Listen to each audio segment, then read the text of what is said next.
So you'll need the policies in place to set the clear target and direction of travel. Companies are responding to regulations, and the EU and also the US have now signed on to like, okay, actually we're phasing out the combustion engine by 2040. To a large extent, the EU is still yet to fully adopt it, but it is going to happen. Also set interim targets for 2030, especially for OEMs to sell a certain amount of zero-emission trucks.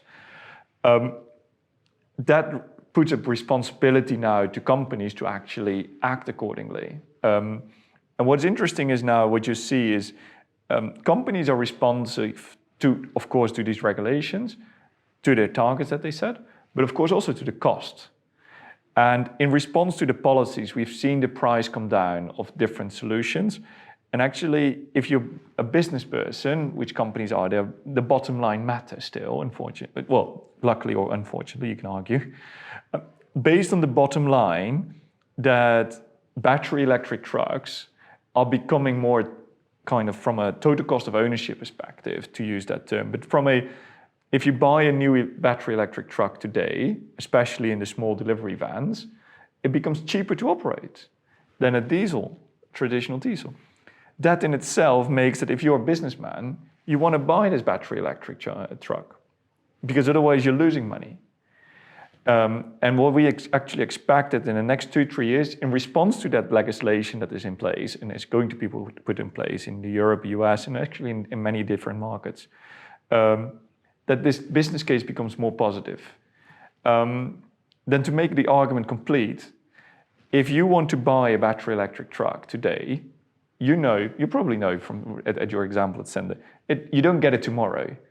You probably need to wait a few months, if not a year and a half or 2 years, especially if we start to talk about not about the truck alone, but also the charging infrastructure and all its associated discussions.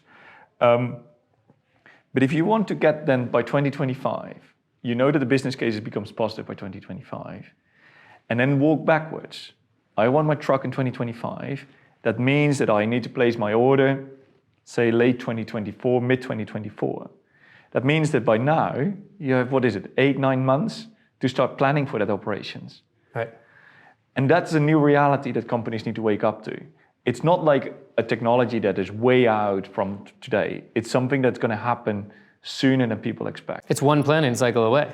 Exactly. So it's either this planning time this year or it's next year, but those are the times that you've got to plan. Yeah. And that's interesting because you're saying that as a carrot, right? I want to improve my business, I want to have lower total cost of ownership, et cetera. There's also a stick on the other end, right? Because we've got now related, so you're saying phase out of internal combustion engines, that's certainly happening. We have also low emission zones. Like Paris, I believe, is 2030. There's a number of cities that are either 2030 or 2035.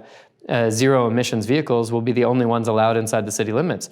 Okay, so if I own a truck in 2032, and it's a diesel truck, and I know in 2035, I'm no longer gonna be allowed to physically make deliveries with that truck, what am I going to do with that? I'm going to sell that truck. Yeah. And what does that do? That increases the supply of secondhand trucks on the market, that lowers their value, and then that actually makes the assets on the book lower value, meaning that it has a higher cost of ownership again. So you get this cycle being created where the inefficient old technologies may, I mean, of course we're conjecturing about the future, but if we look at the market forces, and combined with these regulations, may actually, let's say, have a positive downward spiral. Exactly.